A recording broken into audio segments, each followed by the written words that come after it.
E vem conferir a crítica do anime Minogra, o portador do apocalipse.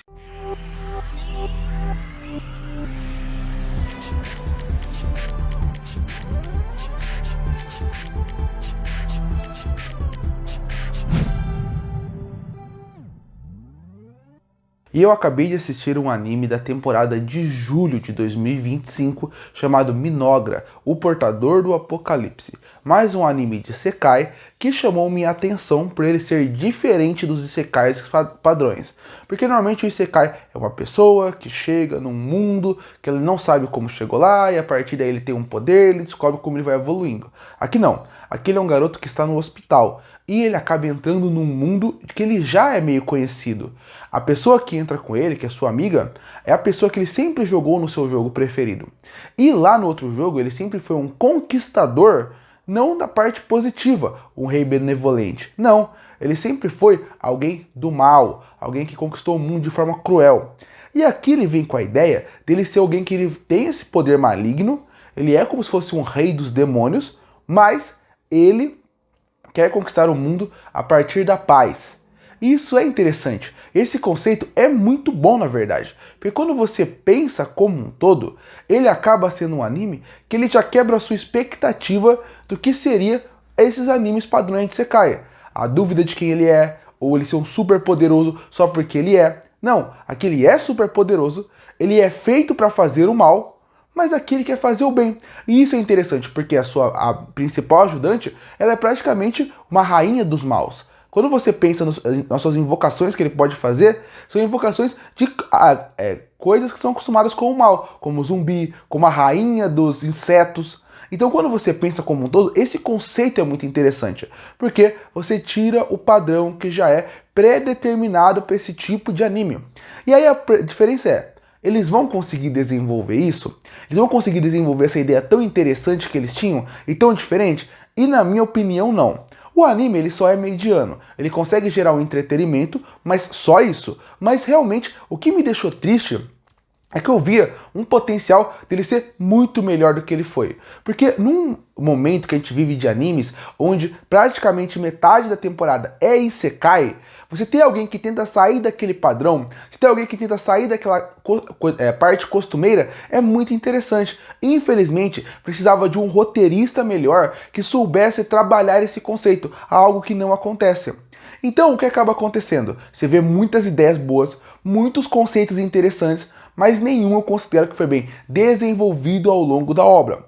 Quer dizer que eles são mal feitos? Não, mas também não quer dizer que eles são bons. Acabam virando um padrão de um anime que, quando eu penso, ele se torna mais esquecível do que ruim. Ele se torna mais decepcionante do que ruim. E isso também pra mim é ruim. Porque quando eu penso como um todo, eu prefiro um anime que eu me desagrade, mas eu tenho uma reação, do que um anime mediano que depois de uma semana eu nem lembro que assisti ele. Então, quando você vê com um potencial que não é alcançado, gera uma decepção. Porque entra o primeiro ponto. Existem vários conceitos interessantes aqui, de mundo, de como ele é mostrado, mas não como ele é desenvolvido. Quando você pensa como ele explica como vai funcionar cada parte da batalha, como vai funcionar para eles poderem evoluir naquele mundo, realmente parecendo um jogo de verdade. Tem muito anime de Isekai que não parece que ele começa como um jogo, mas ele se perde no caminho. E se tenta fazer isso, vamos farmar aqui, vamos colocar uma construção de um hospital ali, vamos aumentar a população aqui para ter guerreiros. Isso é muito interessante, mas é mais ele falando do que a gente vendo. Esse é um problema grave desse anime, a exposição. O anime é tão expositivo que toda hora alguém para falar alguma coisa. É tão expositivo que tem episódios que eles param numa mesa de reunião para poder discutir o que está acontecendo.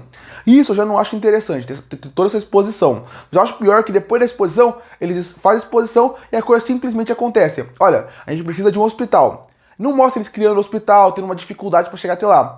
Ele explica, eles constroem. A gente precisa de um exército de insetos. Eles precisam, eles constroem. Ele precisa ter mana para poder fazer uma invocação. Passa o episódio, ele constrói, ele cria a invocação. Eu acho que uma coisa que esse anime mostra, ele não mostra, é essa evolução. Eles querem mostrar como uma comunidade está crescendo. Eles querem mostrar como aquela comunidade como um todo está passando ponto a ponto para talvez algum dia, e provavelmente vai acontecer, se tornar a maior comunidade daquele jogo, daquele universo. Então eles querem mostrar passo a passo. E a ideia é boa, porque a gente nunca viu um Isekai dessa forma. Que você vai ver cada construção, cada ideia, o povo crescendo, o povo se rebelando, o povo pensando diferente. Só que eles mais expõem do que mostram isso. Então é como se você não visse nada acontecendo. Simplesmente as coisas acontecem. E isso é muito importante. Tem uma sequência final, lá pro final da temporada, onde eles pretendem, as pessoas de fora, pretendem destruir aquela floresta maligna. Era pra você sentir a seguinte sensação: meu Deus, a gente viu construir tudo isso, coitado das crianças, coitado dos elfos negros, coitado de tudo que está acontecendo aqui.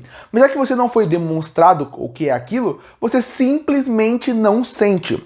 São coisas que são apresentadas, expostas, mas em nenhum momento desenvolvidas, nenhum momento bem trabalhadas. Tanto que você pode ver, existem muitos personagens nessa obra, mas poucos são bem desenvolvidos. Pouco ele tem carisma o suficiente para fazer você, como público, se importar ou se interessar com eles. Tem uma grande virada pro final da obra, que era para ser um momento muito chocante, mas ele não é chocante, porque o anime não deu tempo de você sentir nada por aqueles personagens que você vai ter que dizer adeus num certo ponto. Então, você tem um universo super rico, super interessante, conceitos muito bons, você muda a perspectiva, inclusive muda tanta perspectiva que o mal nessa obra é a pessoa que tem a luz, mas a parte de desenvolver você não consegue. Então a parte de história já é um problema, porque você não tem personagens super interessantes para você cativar, querer acompanhar a história, você não tem um bom desenvolvimento de mundo e nem um bom desenvolvimento dos personagens, misturado com mais um fator: a animação é bem mediana. Para um anime de ação, a animação poderia ser muito mais fluida e muito mais detalhada na parte de criar a ambientação como um todo. No fim, até a parte técnica é mediana. Na parte de ação eu acho abaixo da média, mas de resto é só mediana. Então é um anime que ele, quando você pensa como um todo, ele é mediano em tudo que ele entrega. E quando você pensa no saldo mais positivo ou negativo, eu vejo mais como negativo. Concluindo, Minogara, o portador do apocalipse, tinha um potencial gigantesco. Ele começa muito bem, mas quando vai passando os episódios você vê que precisava de um roteirista melhor para poder desenvolver essa história. Afinal, o universo é rico, os personagens visualmente são interessantes, mas o desenvolvimento de todo esse universo é muito pobre. Você não consegue se envolver na parte do desenvolvimento do universo, do protagonista ou dos personagens secundários. E ainda por cima a parte técnica desse a desejar. E por isso que eu fecho Minogara, o portador do apocalipse, com uma nota 5 de 10. Curte ou fortalecer o canal, se inscreve para não perder os próximos vídeos. Ei, o que achou de Minogara, o portador do apocalipse? Gostou ou não? Comenta aqui embaixo. Eu volto, próximo vídeo.